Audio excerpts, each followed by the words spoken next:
Komisi Pemberantasan Korupsi atau KPK resmi menahan Gubernur Papua Lukas NMB. Saat menggelar konferensi pers, Lukas pun ikut dihadirkan di depan awak media.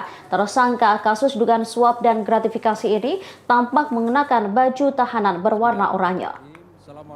Penahanan ini diungkapkan oleh Ketua KPK Firly Bahuri pada Rabu 11 Januari 2023. Firly menyebut penahanan terhadap Lukas dilakukan untuk keperluan penyidikan.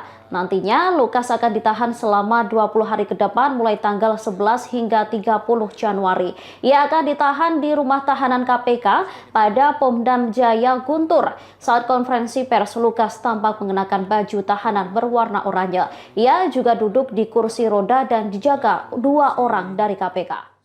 Hari ini kami akan menyampaikan lengkap dan tentu dalam perkara dugaan penerima hadiah atau janji dan gratifikasi terkait dengan proyek pembangunan infrastruktur di Provinsi Papua. Dalam perkara tersebut, KPK telah menyampaikan bahwa ada 2 orang tersangka, antara lain pertama adalah RL, swasta, Direktur PT TBP. Yang kedua adalah LE, Gubernur Papua periode 2013-2018. Dan periode 2018-2023. Adapun kemarin tentu rekan-rekan mengikuti pemberitaan dan hari ini kami akan sampaikan selengkapnya sebagai berikut.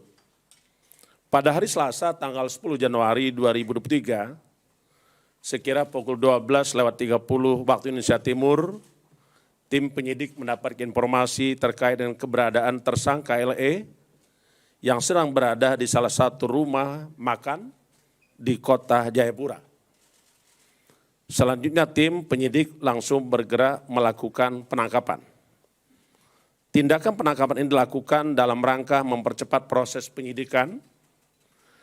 Di samping itu juga kita tahu bersama bahwa saudara LE tetap saja menunjukkan sikap tidak kooperatif.